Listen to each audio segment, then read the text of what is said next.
Allez, on se fait un petit point sur les cryptos. Donc, on en avait parlé, je sais plus, la semaine dernière ou la semaine d'avant, je sais plus. Mais on est allé faire la touchette sur les 38 000. Alors, à 200 $ près, non, même quasiment 38 000. Donc, pour moi, voilà, c'est le point de blocage, c'est le point de prix de prise de profit, etc. Évidemment, on peut toujours se dire qu'on peut aller beaucoup plus haut, mais je pense qu'il faut procéder par étapes. Donc, la première étape pour moi, elle est faite. Maintenant, ce que j'aimerais, c'est un petit peu de digestion, etc. C'est-à-dire revenir chercher, grosso modo, la zone des 34 000 et la tenir. Et en gros, construire une espèce de triangle comme ça, là, euh, et consolider comme ceci. Le jour où on arrive à casser les 38 000, là, ça serait plutôt positif. Mais pour l'instant, j'y crois pas trop, ou en tout cas, je préférerais pas qu'on le fasse trop rapidement. Je préférerais qu'on construise à minima. Évidemment, si à un moment donné on casse ici les 34 000 par le bas, on reviendra très certainement tester la zone des 31 000, 32 000, au-dessus de laquelle on va rester globalement positif. Pour moi, le mouvement reste intact tant qu'on reste au-dessus de cette zone des 32 000 $. Donc on y est en plein là-dedans. Je pars du principe que ça serait bien de consolider. Si on va se faire un petit coup d'ETH, même idée, donc on a cassé l'oblique dont on avait parlé, il y a double oblique même, et on est allé chercher les 2 100 $. Donc pour moi, l'objectif est là. Évidemment, on peut toujours monter plus haut, hein, on peut aller chercher jusqu'aux 2 400 si on veut, mais ça restera pour moi dans l'idée de se dire que ça bloque, que s'il faut que ça construise, et donc on est plutôt dans une idée de prise de profit, évidemment, sauf pour les très long-termistes qui prennent pas des profits sur objectifs et compagnie. Donc on restera positif ensuite, il faudra voir comment on construit l'affaire pour pouvoir juger et jauger de est-ce que ce mouvement peut avoir des pattes pour faire du moyen terme, du moyen long terme par la suite. Pour l'instant, donc, on peut évidemment dire oui, mais on est en plein dans le jeu de la devinette. Donc pour moi, ce qui est important, c'est que le marché démontre une bonne congestion, et c'est ça qui va nous permettre de confirmer au fur et à mesure qu'on est dans un processus d'accumulation des positions. Pour l'instant, c'est trop tôt pour moi, donc on peut bloquer sur ETH sur 2 100 $ tant qu'on va revenir au-dessus, tant qu'on va être resté, je dirais, au-dessus des 1 900 $ et surtout, a fortiori, au-dessus des 1 700, 1 750. On reste positif sur la dynamique qui est engagée. Maintenant, pour moi, ce qu'il faut, c'est à un moment donné faire un peu plus de yo-yo qui va nous permettre de construire les congestions. Et de là, on pourra commencer à se projeter 2024 et se dire, OK, est-ce qu'on peut avoir un nouveau bull run, etc. Est-ce que donc on peut lancer les phases de retournement à la hausse des tendances? Donc on est en plein là-dedans, donc ça va être très très intéressant à regarder. Ce qui a été d'autant plus intéressant à regarder, c'est que toutes les cryptos dont on avait parlé ont effectué soit la poursuite de leur rebond, soit ont entamé leur rebond. Donc on va commencer par Eve. Euh, on est ou AV, je sais jamais, j'oublie à chaque fois. Mais toujours est-il qu'on va retrouver la même idée, c'est-à-dire qu'on a cassé les obliques, on va chercher les résistances horizontales, on congestionne, on met en place les congestions, et si on arrive à casser les résistances horizontales, là, on commence à se parler retournement haussier de moyen terme. Maintenant, il ne faut pas être au point près, hein, il faut vraiment réfléchir en termes de zone, surtout sur crypto, où on est sur quelque chose d'assez volatile. Donc on est en plein là-dedans. Donc c'est là où c'est intéressant, mais pour moi, on a fait l'objectif qu'on devait faire. Donc en pur trader, hein, pas investisseur, mais en pur trader, je prendrai des profits. Et j'attendrai de voir comment on va consolider, avec quelle profondeur on va consolider. Et c'est ça qui va me permettre de forger ma vision, si vous voulez, pour la continuité et un retournement aussi beaucoup plus durable, beaucoup plus moyen terme. Donc on est en plein là-dedans, et pour moi, c'est ça que je vais regarder vraiment de près. Si je vais regarder le Bitcoin Cash, j'ai pareil, j'ai pour moi des constructions sur des résistances horizontales, j'ai mes obliques de support, donc ce qui m'intéresse, c'est le yo-yo qu'on fait ici, et in fine, évidemment, le break qui sera mon déclencheur. Chainlink, on en avait parlé, comme ayant la capacité de bien rattraper, bah, elle ne nous a pas fait mentir. Et là, on voit typiquement une valeur, donc une crypto, qui est allée au-deçà. Au-deçà des résistances horizontales, et donc qui déclenche à ce moment-là, ce qui peut arriver sur les autres cryptos, hein, ce qui déclenche en fait l'exponentielle. Donc là, on déclenche pile poil l'exponentielle. À un moment donné, il faudra accepter qu'on va avoir des prorata là-dessus.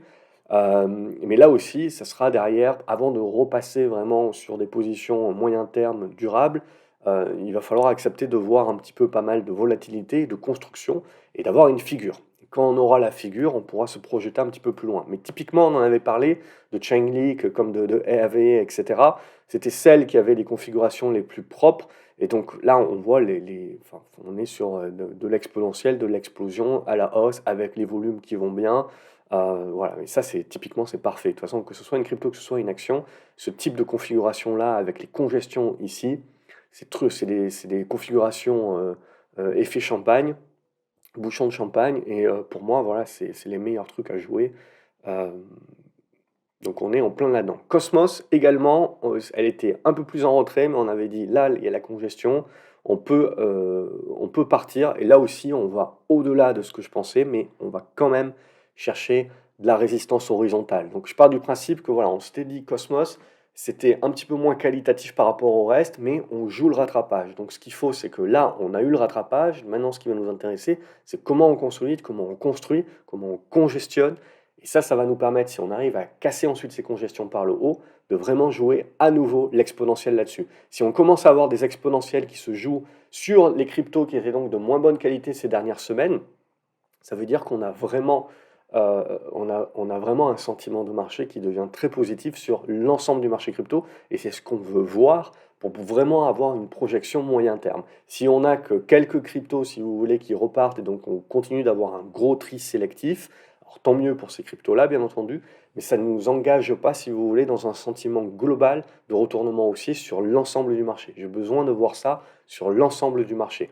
Donc là, évidemment, il y a quelques coins, etc., qui font des bons rattrapages, mais on est vraiment sur de l'effet rattrapage. On n'est pas encore sur... On relance des tendances haussières de fond.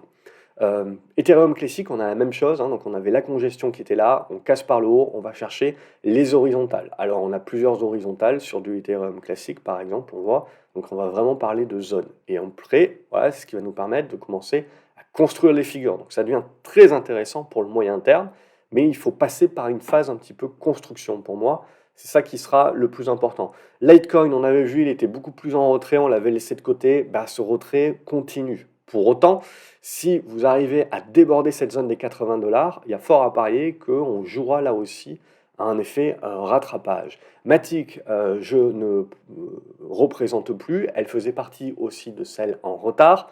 Elle rattrape son retard du coup, mais au prorata évidemment de sa baisse. Donc il faut considérer, vous le voyez, que tant qu'on va être dans cette zone ici, compris entre les 90 cents et les 1 dollar pour arrondir, on reste sur des zones de résistance horizontale et ce qui nous intéresse, c'est comment on va congestionner ici et ensuite de casser. Et là, on commence à parler, on se remet dans des retournements de moyen terme.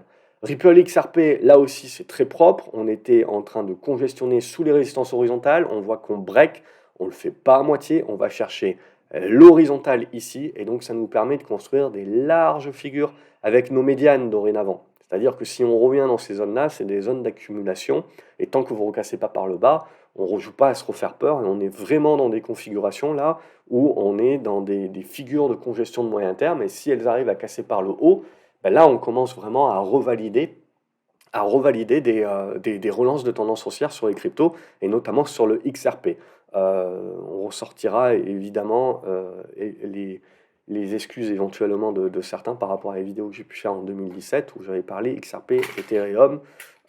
Pour moi, c'était ce qui allait être le plus intéressant et surtout XRP en termes de réglementation, en termes de facilité de réglementation. Bon, on n'y est pas encore, mais ça commence à prendre forme. Solana aussi, configuration qui était très propre de congestion. Là, vous avez la congestion. Premier break, on va chercher la résistance horizontale. La résistance horizontale, quand vous ne faites pas la conso, que vous la cassez direct, ça, c'est expo. Donc là, on part en expo, on va bien au-delà des objectifs qu'on s'était donnés. Mais pour moi, même idée, on va bloquer ici. Hein, on voit qu'on a des zones de blocage sur ces zones-là où il va falloir accepter de reprendre un petit peu le souffle. Et ce qui va être important, c'est ok, quelle force du retracement on va prendre. Mais en gros, on risque de trouver des supports assez rapidement. Et derrière, ce que je veux, moi, c'est qu'on rebondisse à un endroit qui me permet, voilà, là je mets une hypothèse, mais de construire l'oblique et donc construire une espèce de triangle ascendant. Ça serait plutôt positif si derrière on arrive à casser par le haut. Là, on aurait des continuations de mouvement. Stellar, on va être sur la même chose, de toute façon, la même configuration que Ripple XRP. Donc on est exactement dans le même type de triangle. Vous voyez, on ajuste un petit peu, mais on est dans ces congestions-là. Donc là aussi, si on arrive à déborder les 14 cents, vous avez une exponentielle qui peut commencer à se mettre en place, mais c'est très propre, hein. Ça y est, ça commence en scène très propre. Et même sur les trucs moins qualitatifs comme Sandbox par exemple, on s'en était parlé, on fait le rattrapage, on va au-delà de ce qu'on s'était dit au niveau du rattrapage, au-delà des 40 cents de dollars, mais même chose, on va se bloquer pour l'instant, je pense, sur le prochain niveau, donc c'est un niveau entre 50 et 55 cents. Et là aussi, vous avez besoin un petit peu de digérer. Donc on voit le moins qualitatif, on reste sur du rebond technique au prorata, on n'est pas encore sur des validations de retournement comme sur ce qu'on a eu sur Solana, sur Eve, sur Chainlink, etc. Donc il y a encore un petit peu de boulot. Si on va regarder maintenant, vais regarder un petit peu en dehors du Cardano, vous voyez, vous avez les rattrapages qui se font aussi. On commence à arriver là sur des niveaux de résistance. On peut consolider, mais au-dessus des 30 centimes de dollars, ça va rester très positif. Donc moi, ce que j'ai envie de voir, en fait, c'est ces prochaines séances, c'est globalement les consos, les validations des supports, et c'est ça qui nous permet d'avoir le cadre de travail, le cadre de congestion, et sur cassure haussière, de commencer à là initier des positions moyen terme. On va jouer des retournements. Et ce qui me plaît beaucoup, si vous voulez, c'est que ça se joue typiquement sur tout le marché crypto. Et quand je vais regarder les actions, alors c'est là où c'était très intéressant parce que en début d'année, on avait eu pas mal de mouvements justement sur les actions, mais pas trop sur les cryptos. Et là, on a l'inverse, mis à part MicroStrategy que je mettrais à part, qui est vraiment dans une hausse exponentielle et qui va au-delà de ces niveaux plus hauts qui avaient été atteints cet été. Donc MicroStrategy, voilà, en hausse expo, et déjà en mode break, etc., donc retournement. Mais si on va regarder celles qu'on a l'habitude un peu plus de trader, etc., comme du marathon, là c'est très timide, hein. C'est-à-dire qu'en gros, on devrait être normalement au-dessus des 20 dollars si on était vraiment dans un accompagnement crypto. Or, on est plutôt en train de jouer un petit peu avec le support et très loin donc des plus hauts de juillet. Donc on voit sur ces actions-là, on a eu vraiment une surperformance de ces actions-là par rapport aux cryptos. Et là, on a un renversement de table, mis à part MicroStrategy qui est un petit peu l'exception qui confirme la règle, on est en retard. Alors, de deux choses l'une, est-ce que ces actions-là ont la capacité de faire les rattrapages? Parce qu'il faut, vous voyez, ici, j'ai construit un petit biseau, mais globalement, il faudra le casser par le haut. Si on casse par le haut, il y a une spéculation, une exponentielle qui peut se remettre en place. Et on va trouver la même chose avec Riot Platform. Vous voyez, c'est la même chose. C'est quelque chose d'un petit peu timide, un petit peu dans un biseau. Donc évidemment, on ne veut pas voir ça casser par le bas, sinon c'est pas bon. Mais en gros, pour l'instant, les bonnes configurations, les trucs sympas, elles sont sur crypto.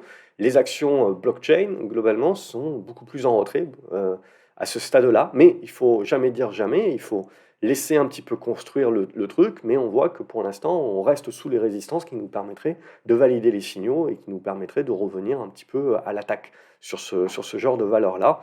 MicroStrategy, comme je l'ai dit, un petit peu en retrait, mais si je vais voir du Bitfarm, etc., on est dans les mêmes choses. Donc on est dans les congestions, on est pile poil sur les niveaux qui nous intéresseraient pour jouer les rattrapages, mais c'est pas encore fait. Donc il nous manque la petite étincelle, le petit chandelier qui va retravailler un petit peu les résistances et qui nous permet d'accumuler pour jouer les breaks. Donc ça se regarde, hein, donc on n'est pas loin d'un petit quelque chose, mais pour l'instant ces actions-là restent un petit peu en retrait.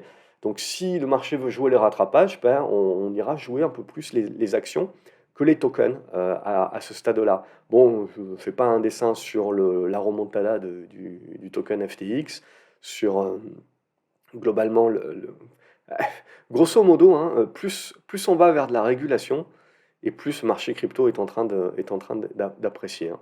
Donc là aussi, congestion qui était parfaite, et puis ça part en expo sur la condamnation. Il va prendre, je sais pas, alors on verra, hein, il faut encore attendre, je crois, qu'en mars ou avril, mais il va prendre facile comme Madoff, hein. 120 ans, 150 ans, ça sera un petit peu compliqué. Euh, voilà, bon, je pense pas que ça sert à grand chose de faire toutes les cryptos. Globalement, on se retrouve dans les mêmes types de configurations. C'est-à-dire, c'est vraiment des réactions qui sont très fortes, hein. On a fait avec des x2 quasiment. Il faut accepter un peu plus de consolidation et en gros, qu'on arrive à se resservir. Le plus important, c'est dans ces consolidations d'arriver à se resservir des résistances horizontales qu'on a braquées comme de support. Ce qui nous permettra ensuite de faire un petit peu de yo-yo et de construire Ce que j'aimerais bien, c'est voir des triangles. Tant qu'on arrive à faire ça, on est positif, on est dans des constructions très intéressantes qui valident en fait des volontés de retournement moyen terme. Et ça, petit à petit, voilà, c'est ces prochaines séances qui vont nous permettre de valider.